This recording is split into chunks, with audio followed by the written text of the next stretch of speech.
Good morning. Hubert Johnson here with Guardian Tax Law. Thank you for watching Taxes Made Easy. We're going to really focus today on brand new requirement from the Corporate Transparency Act and beneficial ownership reporting. So BOI, as it's um, so beneficial ownership information that needs to be reported coming January of this year. So if you're not sure about this, you haven't heard about this, we're going to be diving into this. How do you file? How do you get this in and avoid the penalties and interest that are coming with this? So we'll be right back after this break.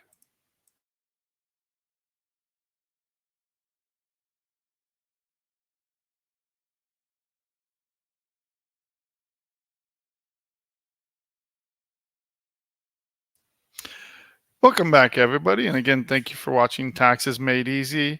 It's Friday. It's my birthday. Yay!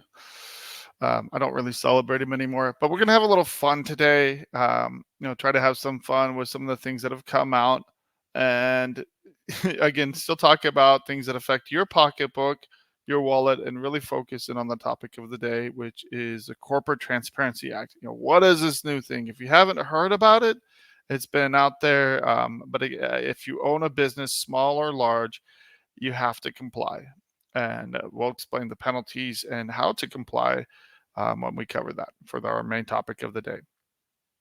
So the first article we're going to talk on today is, kind of, I don't know, humorous, but just kind of funny. Taco Bell, this is from Fox Business. Taco Bell gets nostalgic with limited time decades menu.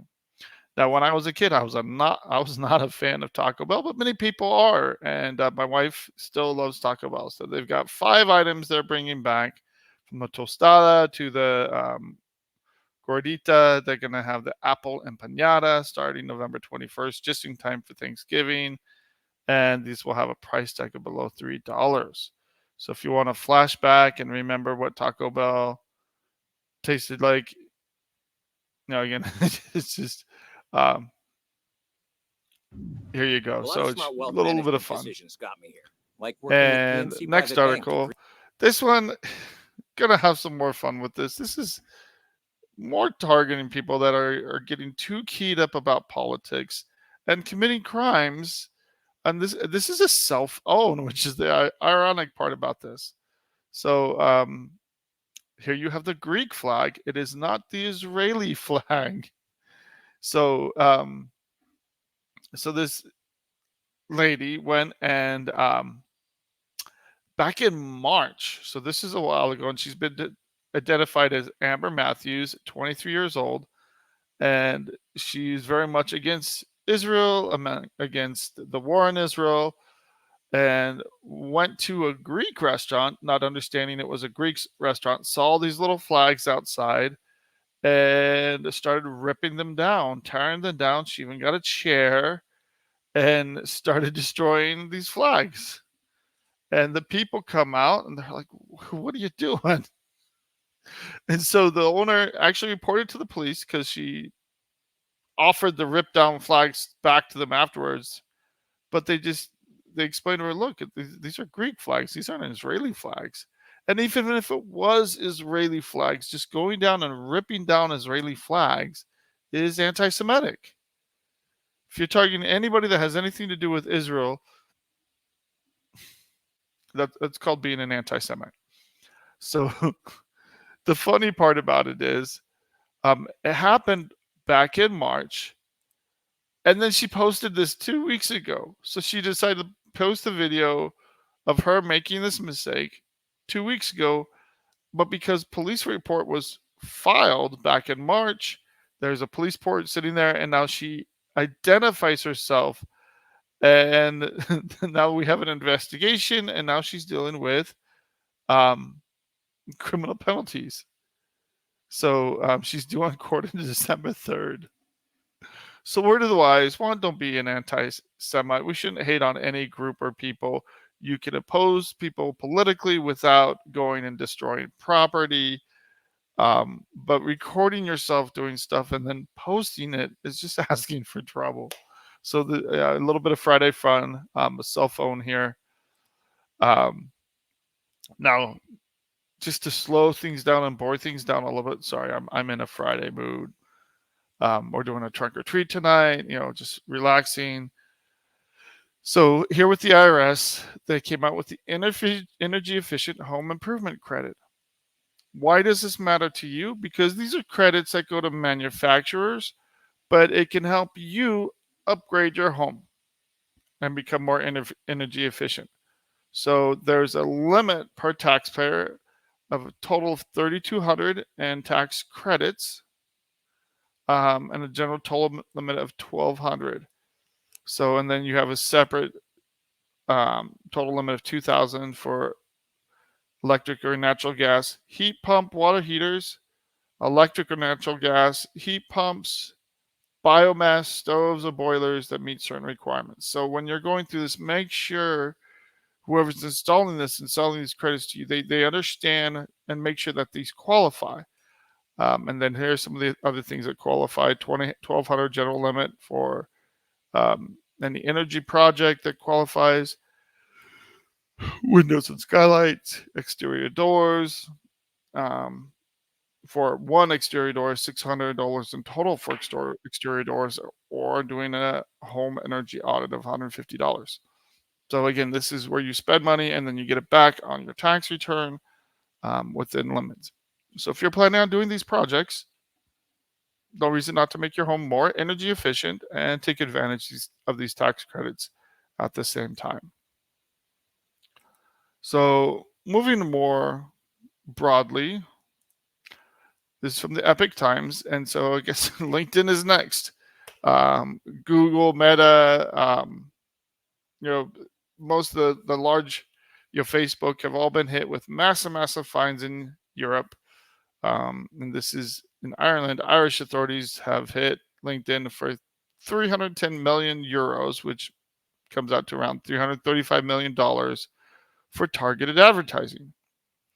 So again, this is a blow to the Microsoft-owned job networking platform, and the accusation is that they um, handled users' personal information improperly.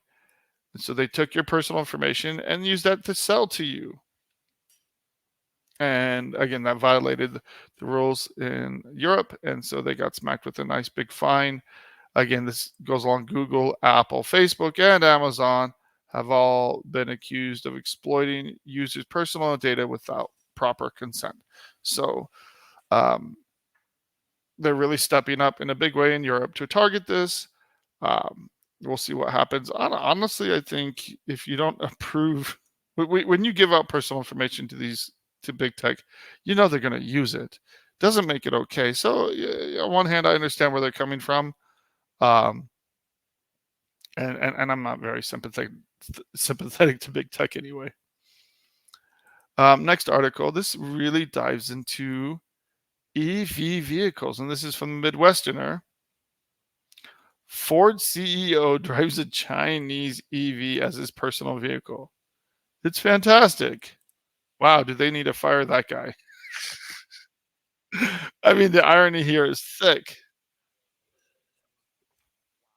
but it really does show and highlight what China has been doing and how dangerous they are to American manufacturing. So this is something that is pretty much bipartisan. Trump has said he would hit him with 60 to 80% tariffs. Biden came out and hit them with, um, I think it was 80 to 100% tariffs. Why? Because they're selling these vehicles at a loss, because you have the Chinese government subsidizing their EV manufacturers like crazy. And again, it's really would undercut our market. So, ironically, here the CEO, Jim Farley, loves Chinese electric vehicles, and he flew one in from Shanghai that he's been driving for daily for half a year. He says, "I don't like talking about the competition, but I drive the Xiaomi." I have no idea how to say that correctly. Um, and again, you see they sell 10 to 20,000 a month, and they're sold out for 6 months. They're very, very popular. Why? First of all, they're cheap, but also, ironically, that he gets into it and he really does praise their quality. And again, that's why he paid extra to purchase one and have it flown in. And so, ironically, his own company has taken millions of taxpayer dollars incentives and incentives to build Ford EVs, and they're backing away from this. So again, they were given a 1.03 billion pledge, and it was has been reduced now to 491 million after Ford announced plans to downsize its EV plants in the state and switch more to hybrid. So you had Ford coming out, planning to invest 3.5 billion, create 2,500 jobs at the EV plant, and they've scaled that back big time. Um, you know, cut it by $1 billion, and then create 1,700 jobs. But at the same time, it's EVs are not taking off the way they had this boom when they first came out, and now people just aren't purchasing EVs. And the difficult part is that you have these Chinese company, models coming out, and they're very competitive, but they're selling at a loss of 9,200 each for a adjusted loss of 252 million. So how is Xiaomi, or Howard said, able to produce these vehicles and sell them at a loss and take such a loss? Because they're subsidized by the communist government, the Chinese communist government. So you have the Chinese government heavily subsidizing their EVs, have been for years. Um, but again, Farley's praising them for being excellent vehicles. But if you allow these vehicles into the United States and could really obliterate the big three, really cause a massive damage to our auto industry. And again, this is why we need to be much more aggressive about not only issuing tariffs on this, but working with other countries to make sure that they're not flooding these markets with these Chinese EVs. I mean, it's already happening, already going on. And so the CFO of Ford, John Lawler, said these guys are ahead of us. This is not like nothing before. And again, China really is on the cutting edge of this, passing up our own EVs. The only one that really is selling globally or doing well is Tesla. Um, and so again, it gets more into the details here, but again, it's something to be aware of.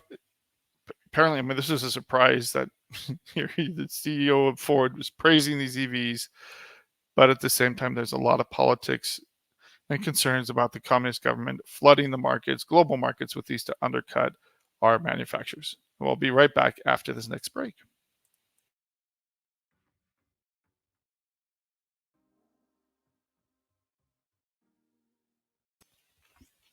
Welcome back, everybody. And we're going to jump to the next article here.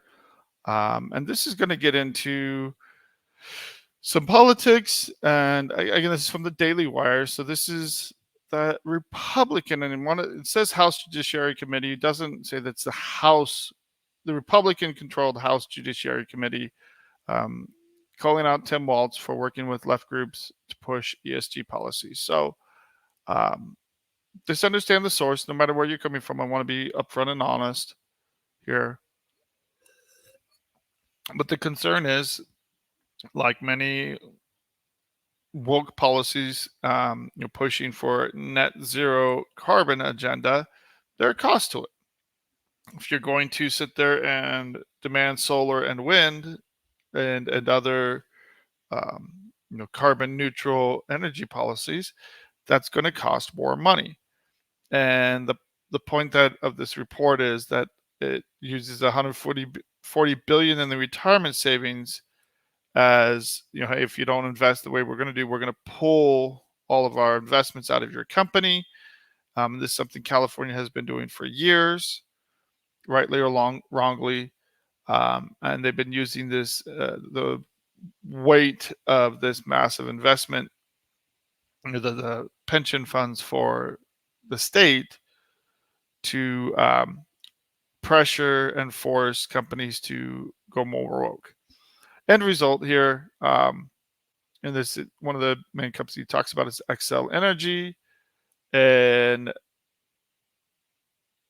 basically caused prices to rise nearly 10%. And Colorado, it went up 6%. So this is why the Congress is getting involved, because it didn't just affect Minnesota.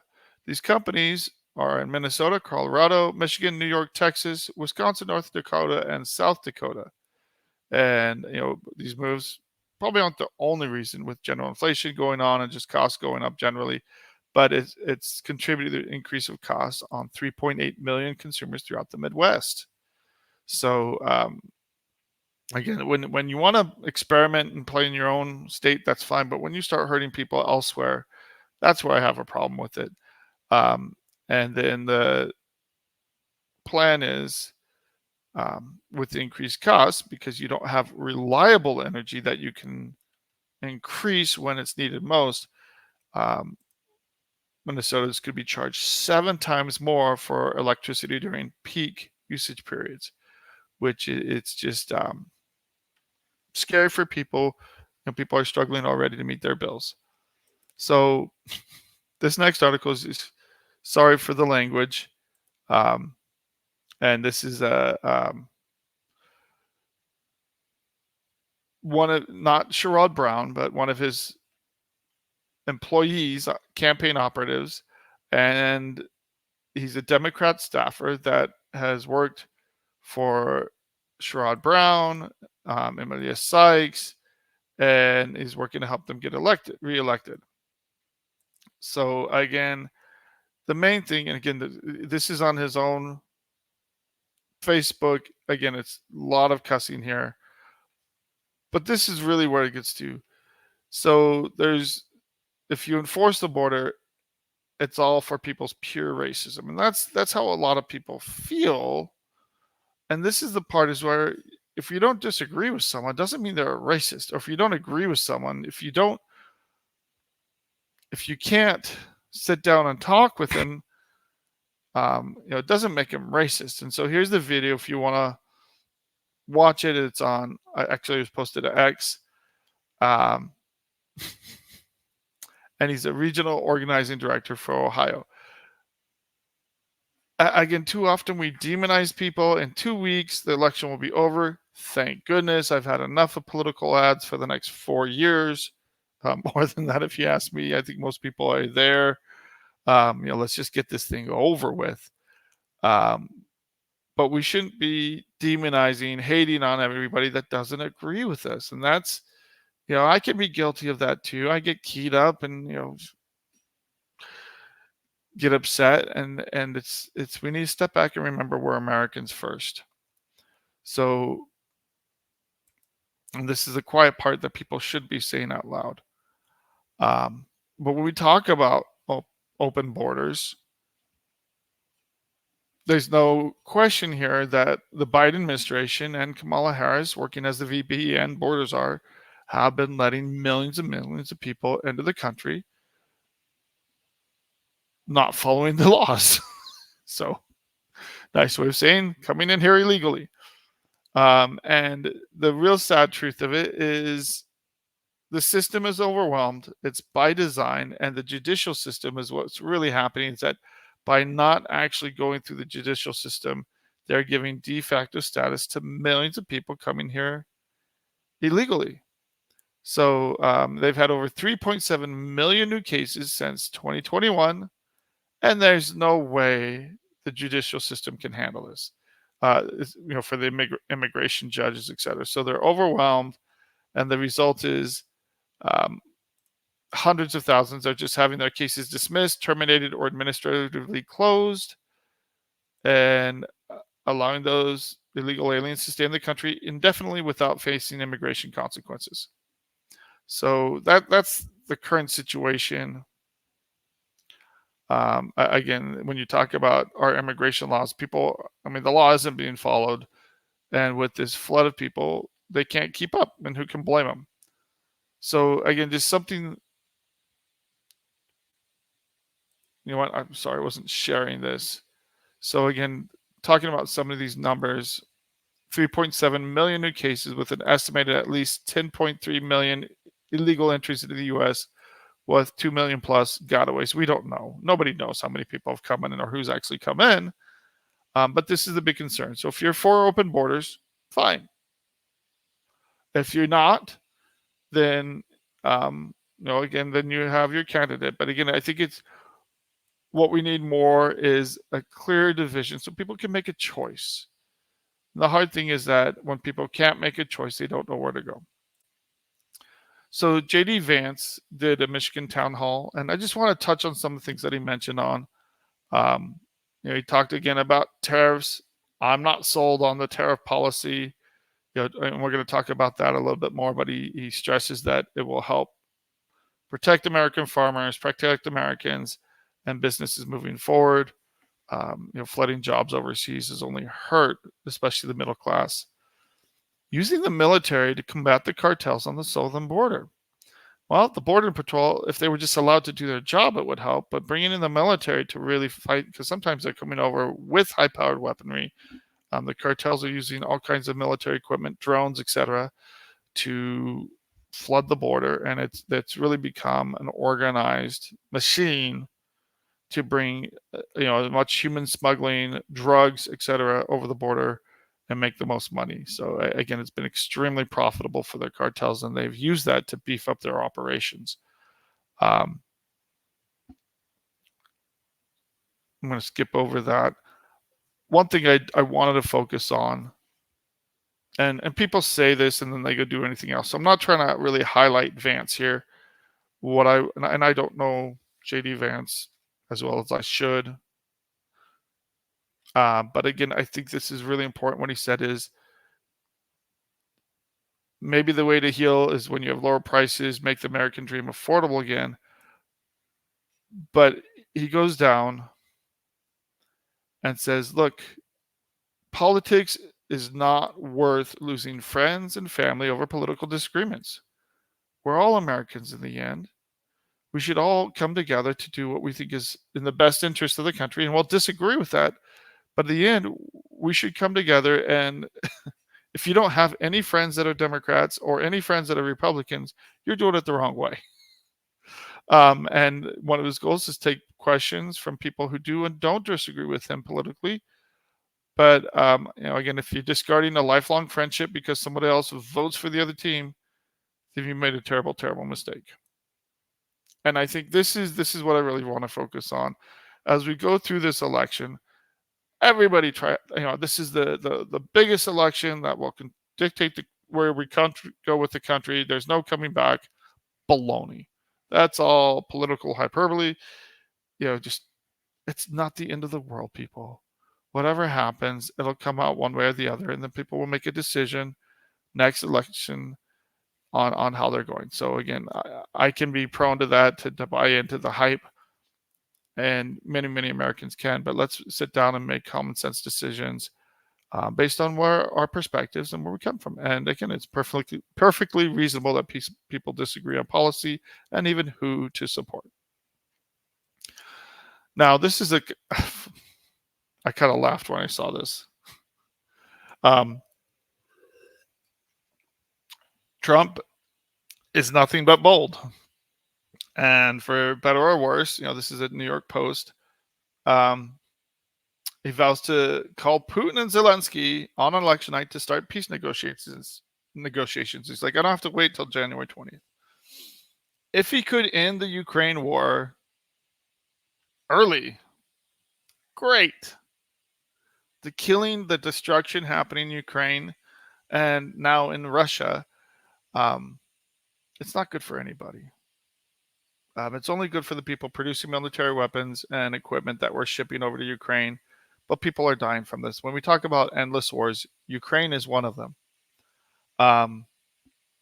Can he end it? I doubt so. I doubt that he's just going to just jump in and end it right away. But he said that he'll call them election eve to start doing this. But one of my concerns here is he says that he has supposedly already been in touch with Putin, reportedly having as many 7 phone calls since he left the White House 4 years ago. That's not a good thing. If you're not in power, And again, Democrats have been criticized for doing this and going and making trips and negotiating and trying to undercut the President Trump, when he was in office. But if he's talking to Putin at the same time that the Biden White House is supposed to try and negotiate with him, that is not a good thing. So he probably didn't mean that to stand out. But again, there's one part about being bold, but negotiating behind the White House's back, I don't care who's in power, is not a good thing. So we need more law and order. We need more civility. If he can go in and end this, great. But if not, again, if he gets elected, hopefully he can end it. But again, we need to remember that we shouldn't, whoever the administration is, we need to have one voice as Americans. Even if you don't agree with it, we should unite in a common purpose, especially when it comes to foreign policy. Domestic policy, we can disagree all we want, but especially with foreign policy, to sit there and undercut the president of the current administration is not healthy for a democracy. And then the New York Times comes out with the ad. Trump flirts with the ultimate tax cut, no income taxes at all. Sounds great, but is it realistic? And so he mentions this, and he says, it would be wonderful. He thinks he knows how to do it if Congress follows along. And this isn't new news, but again, it's something, and he doesn't say if he wants to eliminate all federal taxes or just corporate or payroll taxes or in the individual income tax. We'll see. But you have a lot of people on both sides of the aisle, liberal and conservatives, that have dismissed it as mathematically impossible and economically destructive. We'll see what happens. The economists have been wrong before. It sounds great, but who knows what would happen? It would be a massive shift. And I'm kind of chuckling because he might be saying this just to goad people along. It would destroy my company, but it's fine. I'll just switch and do something else if there's no more income tax. But it could be great for the country. It could be a disaster. Who knows? We'll see. It's for people much smarter than me to figure out. So I want to switch to the topic of the day here. Now, this was the Corporate Transparency Act, went into effect back in January 2024, so it's almost been a year. So we've got 2 months and a week until it becomes official.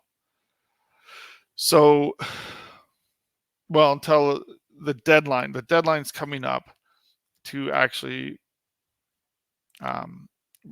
get in compliance with this. So it's the Corporate Transparency Act, or BOI, is how it's referred to, the actual filing requirements. So beneficial ownership report. And you can read more on here. Again, this article is going to be linked, but you can always go to the IRS.gov, look up beneficial ownership information. And interestingly enough, this is not done directly by the IRS, but it's the Department of Treasury's Financial Crimes Network, so FinCEN, which is a different department within the Treasury. So you have to file a beneficial ownership information report. Why? Because this is, there are lawsuits going on right now claiming that this is a huge overreach by the Biden administration.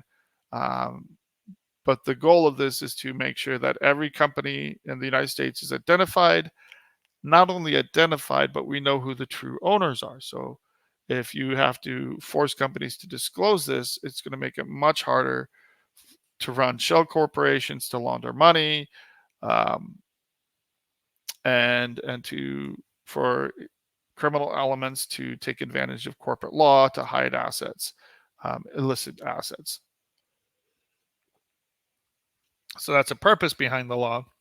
But again, this is again, there's already been a case in Alabama where they have ruled against this and the requirement to report. So far, though, it is still required across the country to do this. And so, again, everything's being pilled. Everything's working its way through the courts. So we'll see what happens. So any individual that qualifies as a beneficial owner if you directly or indirectly have a significant stake in the company. What's a significant stake? At least 25% of the company's shares or control or similar level of control over the company's equity. So if you control 25% of the company or exercise that level of control over the company's equity, you need a report. So all reporting companies, what information must be reported?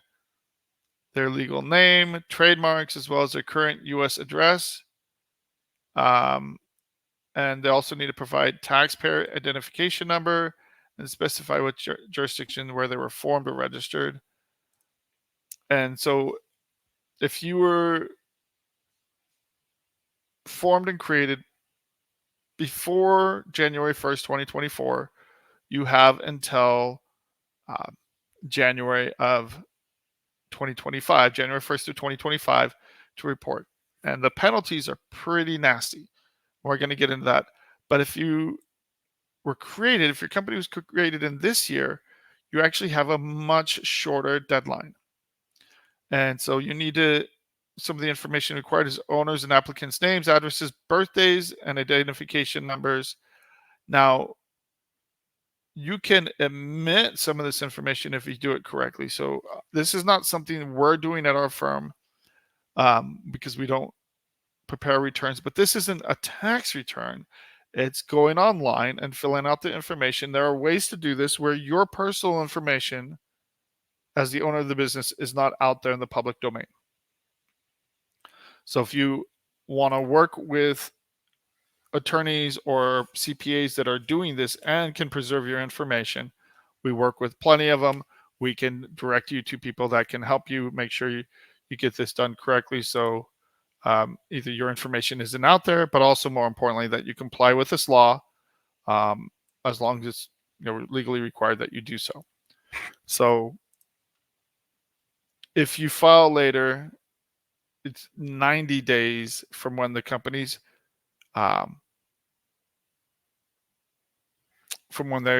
created that you have to file this. So we're coming up on another break and we'll be right back to dive into this more.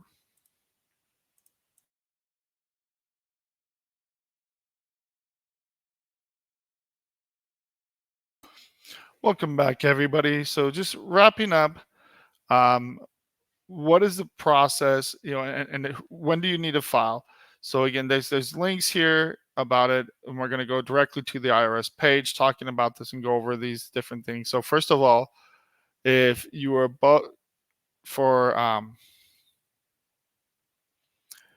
your company was established before January 2020, so this is all companies established before and then after January 1st, 2025. So you have until January 1st, 2025 if your company or existed before the law passed or before January of 2024. So this is the deadline for most people. If your company was created in the last year from January 1st to January 1st, you have 90 days from either the action notice or formation of a public announcement to file your beneficial ownership information. So this comes very quickly. After January 1st, 2025, you will have 30 days to report this with FinCEN. So they want to make sure that as soon as a company is created, a new company is created, that this is reported very quickly and to FinCEN. Now, if you have any corrections, updates, changes, you have 30 days to make that update. So again, there's no fees to do this, but again, it's the penalties are pretty hefty on this. So on this, just kind of going into the penalties, the civil penalty is $591 per day for each day the violation continues up to a maximum of $10,000, and there's possible criminal penalties of up to 2 years in prison and a fine of $10,000. So that's an additional penalty. So you have the civil penalties of 591 per day up to 10,000, and then criminal penalties, 2 years in prison and a fine of up to $10,000. Are they looking to sit there and prosecute business owners for failing to report? No, they're probably going to hit you with the civil penalties. But for egregious cases, yes, they can pursue this in a criminal manner. So if you miss the deadline, you should just file as soon as possible. Contact FinCEN or a legal professional, get help on this. Again, it's definitely something that you want to get a hold of and get ahead of this. So I'm going to switch to the next article, and this is straight from FinCEN, Financial Crimes Financial Network.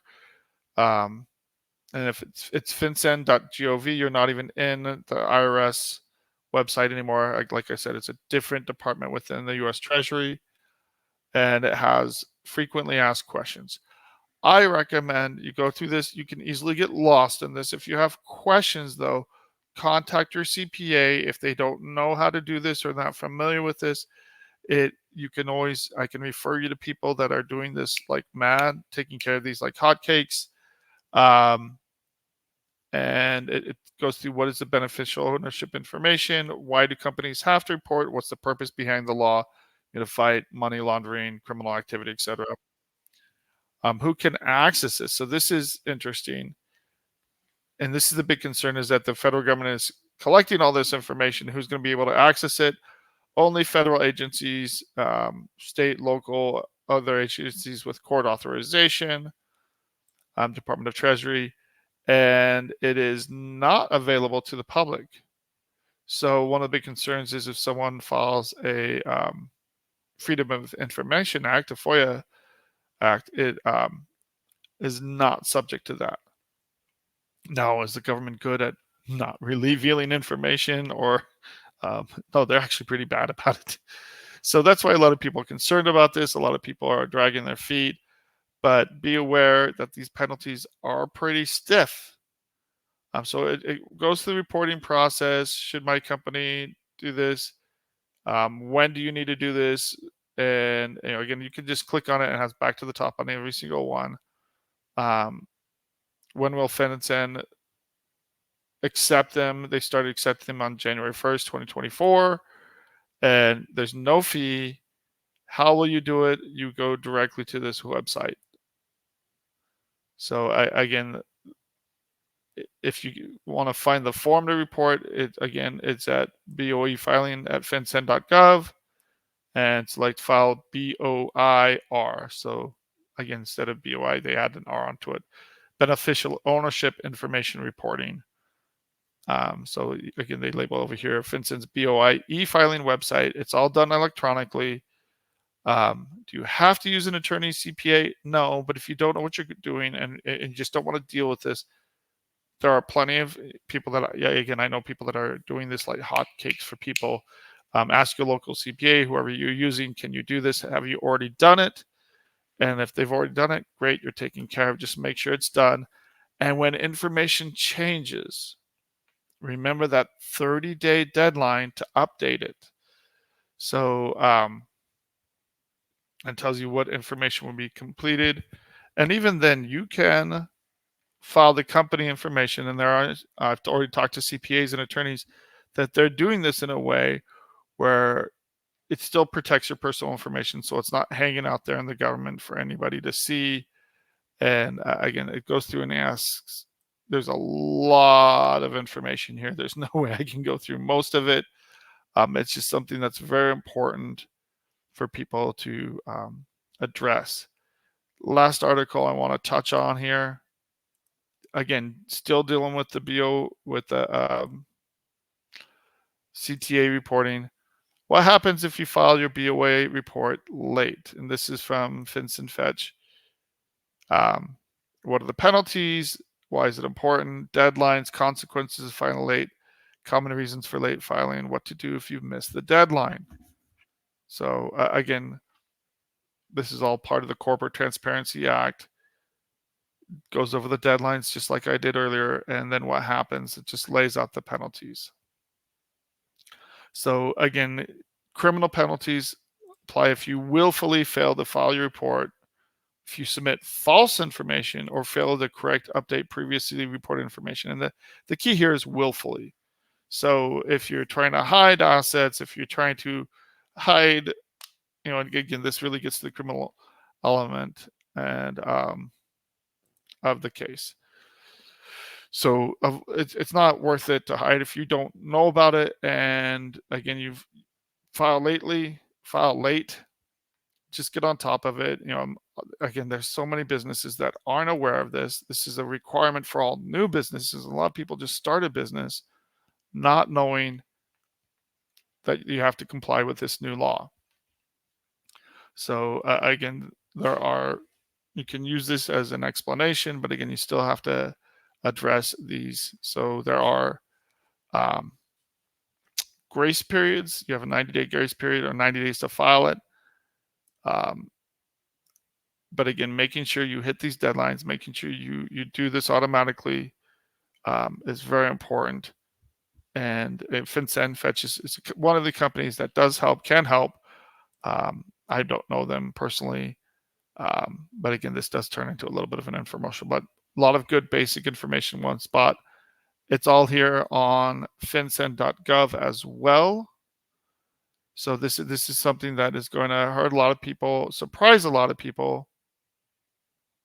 So going back to this original page, if you're not aware of it. So if you know anybody out there, just started a business, just starting to get things going, make sure you tell them, hey, be aware of this. And even then, it's going to surprise so many people. And there's going to be so many people that aren't going to be aware of this. There's going to be ways to work around this to say, look, I just didn't know. But the sooner that you can comply, the better.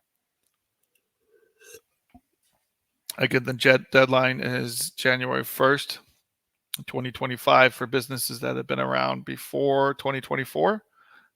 Any new businesses, you only have 90 days. And then after January 1st, it's a 30-day requirement to change any information, but also for new businesses coming in.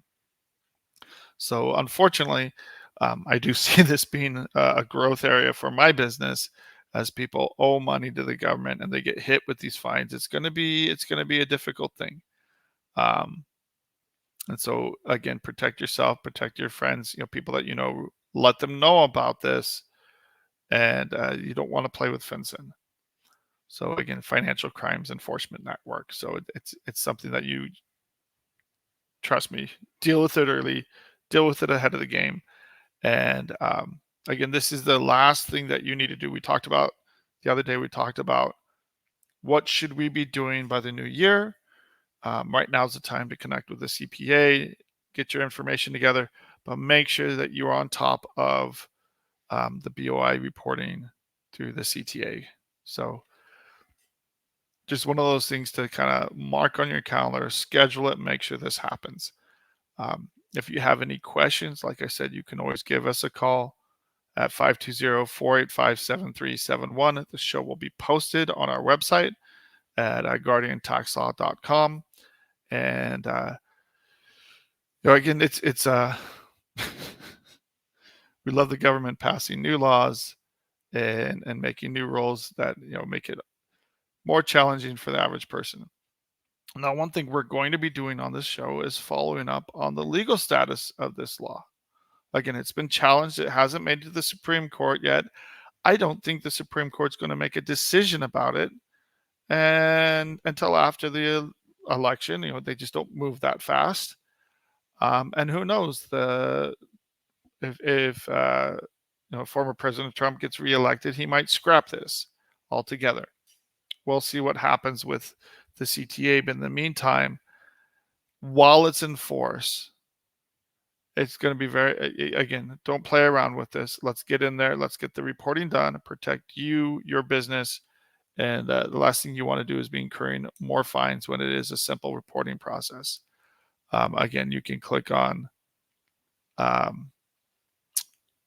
for more details, you can click on the links right here at the top of frequently asked questions.